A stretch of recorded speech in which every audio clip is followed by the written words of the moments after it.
for presenting a bold, visionary, and transformative budget that addresses the real needs of our people while keeping Goa's growth path sustainable and inclusive. This budget is not just a statement of figures, it's a roadmap for Swayambhur, Shashakt, and Atmanirbhar Goa. The state budget for 25-26 stands at 28,163 crores, a balanced blend of 20,299 crore in revenue expenditure to sustain essential public services and a robust 7,863 crore in capital expenditure that fuels infrastructure, growth, and long-term development across Goa. As we appreciate the overall size of this year's budget, it's important to understand how this financial framework is being built and where opportunities lie for us to strengthen it further. I would like to commend our state government for its strong fiscal discipline and revenue mobilization. Revenue receipts projected for 25-26 is an impressive 70%, which is being raised through the state's own resources. This reflects Goa's own growing economic resilience and reduced dependence on central assistance, with the remaining 30% coming from the center through tax devolution and grants.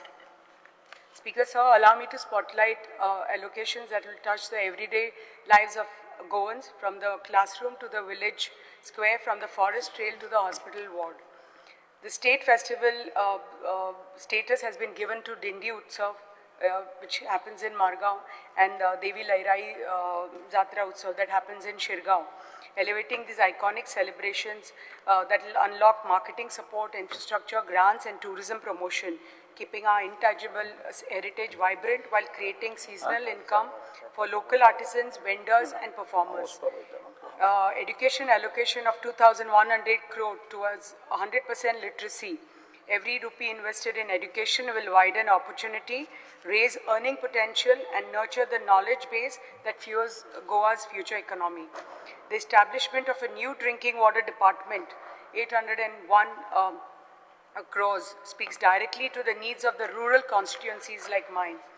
Health and medical innovation. Speaker sir, this year's substantial 857 crore allocation for health is a firm step towards accessible, modern, and inclusive healthcare for every Goan. AI-based cancer screening pilots will be introduced to detect cancer at an early stage, helping save lives and reduce the financial burden of prolonged treatments on families. Upgrades to Goa Medical College will lead to shorter waiting times, faster diagnostics, and state-of-the-art medical facilities, ensuring that quality and treatment is available within Goa, without the need to travel outside the state. Targeted investments in the health sector will directly improve access and quality of care for Goans across the state. 217 crore for the Goa Cancer Institute will expand specialized treatment closer to home, reducing the emotional and financial burden on families. 130 crores for critical care infrastructure ensures quicker response times and better equipped ICUs for life-threatening emergencies. 125 crores to strengthen allied health services will improve patient recovery and experience through skilled support staff like technicians, paramedics, and rehab professionals. Mental and dental health are no longer on the margins. 80.90 crore for modernizing IPHP will offer citizens compassionate, upgraded mental health care in a more humane and well-resourced environment. 79 crore for Goa Dental College, including a 30,000 monthly stipend for dental interns. This move will encourage young medical professionals to serve within our state. 27.61 crore for the FDA. Speakers are ensuring the health and safety of our citizen begins with what's on their plate. The allocation of 27.61 crore to the Food and Drugs Administration FDA will support the establishment to two new state-of-the-art food testing laboratories, significantly improving our capacity to monitor food quality across Goa. I take this opportunity to commend the FDA for their ongoing vigilance, especially through regular raids and surprise checks that have helped curb the circulation of substandard and adulterated food products. When we speak about forest and environment, with a combined outlay of 168.49 crore for forest, it helps us in developing ecotourism circuits and biodiversity parks. These initiatives not only promote conservation but also offers economic opportunities to rural and forest-fringed communities, aligning growth with sustainability. The government has finally answered the long-standing demand of daily wage workers by budgeting for the temporary status laborer designation, that is a TSL. This landmark move will benefit thousands of hardworking individuals across departments, bringing them greater job security, financial stability, and dignity of labor. This is especially heartening for our forest department workers who have served with dedication for years. By recognizing their contribution through formalized status, the government not only uplifts their livelihood, but has also strengthened the foundation of our workforce-driven development. Social welfare and allocation of 562 crores for social welfare and additional 480 crores for the Dayanand Social Security Scheme reflects our government's deep commitment to inclusivity and care for those who are often the most vulnerable to society. This sustained support offers not just monetary aid, but a sense of dignity, stability, and reassurance to thousands of Goan households, especially households who are benefiting with the Atal Asra Yojana. I thank the Honorable Social Welfare Minister for timely intervention and giving the Atal Asra Yojana to our people, especially people of Saptari. Thank you, sir. Rural development and women empowerment. Speaker, sir, 69.5 crores allotted for rural development will help in upgrading internal roads, renovating panchayat infrastructure and enhancing community spaces, ensuring that no village is left behind. The announcement of 100 crores in capital works for each constituency reflects true decentralization and trust in the local leadership to deliver grassroots development. In Sattari, we are already witnessing the transformation envisioned by this budget. A 15 MLD water treatment plant at Morle and raw water supply systems will ensure safe and reliable drinking water for thousands of citizens in the region, which will cover more than 5 panchayats. Bridge at Sonaltar Savade, which was a long-pending demand of decades, will help connect remote communities and open up vital economic corridors, facilitating smoother movement of people and goods in these forested areas. The conversion of old overhead cables to underground cabling at Honda and Pusula industrial estates will significantly enhance industrial reliability, reduce power outages, and ensure greater safety for both workers and infrastructure. The underground cabling works being undertaken across Sattari Taluka will provide long-term power stability and improved service delivery for rural households and public institutions.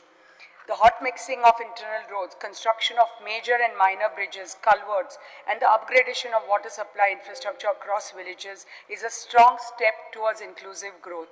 These works are a testament to our commitment to ensuring that every village, every ward, no matter how remote, receives equal attention and investment in the development journey of Sattari.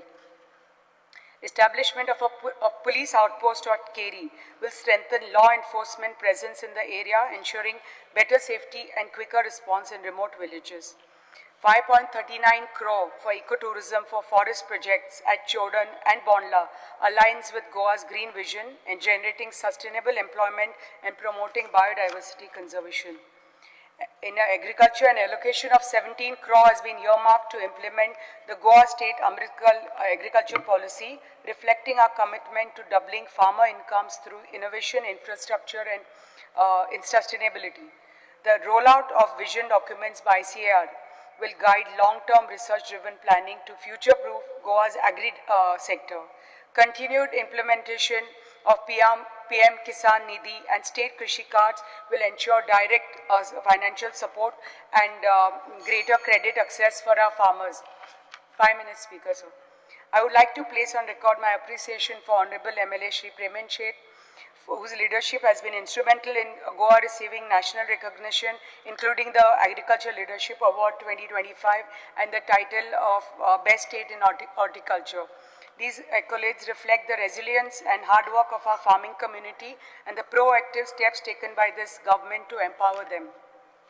Animal husbandry, Speaker, sir, the establishment of Goa's own veterinary college marks a historic and transformative step in the field of animal husbandry and education.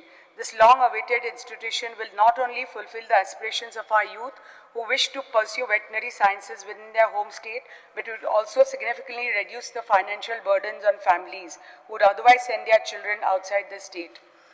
Setting up of a district diagnostic laboratory, mobile veterinary ambulance units will vastly strengthen livestock care and rural veterinary outreach. And this will really help remote areas like Sattari, which has been the highest milk producers in Goa.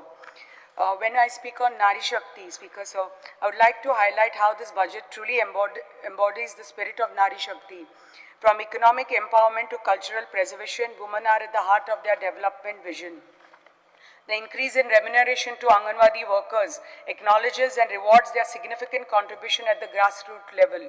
Use of Kunbi cloth for school uniforms not only supports our traditional weavers, but also empowers women-led self-help groups.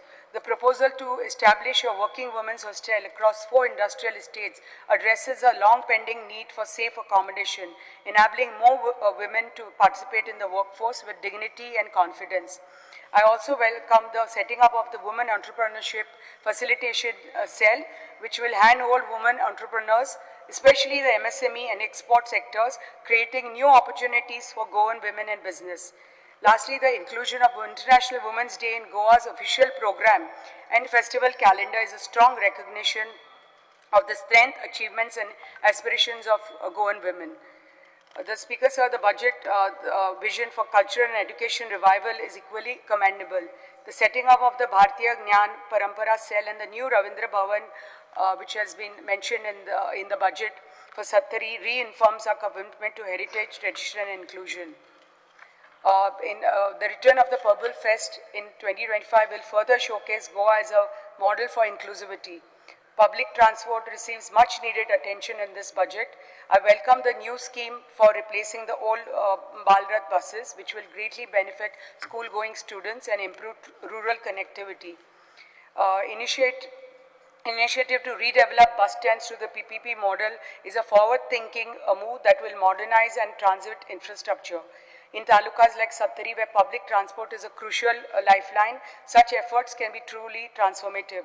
Facilities like the bus stand at Honda, once redeveloped, will serve as an important nodal point, enhancing convenience, safety and connectivity. Speaker, sir, I believe we must look closely at areas of unrealized potential. The latest figures suggest that the state has approximately 4,800 crores in, unrealized tax revenue. If even a fraction of this amount is effectively tapped through strengthened enforcement, digital tracking and incentivized compliance mechanisms, it would significantly enhance our ability to fund infrastructure, healthcare, education and rural development. In addition, the underutilization of central grants must be addressed with urgency. As per the latest CAG report, under the 15 Finance Commission, Goa accessed only 10 crores out of the eligible 128 crores meant for development in rural areas under 15 Finance. The delay in submission of utilization certificates and certain structural inefficiencies are the primary reasons for this gap. This must not be seen as criticism, but as an opportunity for us to course correct and take measures to see how we can improve on this. Such measures will help us not only maximize our receipts and improve our efficiency and credibility of our development spending. Speaker, sir, this is a pro-people, pro-growth and pro-Goa budget. It strengthens infrastructure, empowers rural Goa, prioritizes green development and invests in human capital. I once again commend the Honorable Chief Minister and Finance, who is also the Finance Minister, for presenting a budget that is development-oriented, financially sound and deeply sensitive to the needs of every Goan, from remote villages to urban centers. Jai Hind, Jai Goa.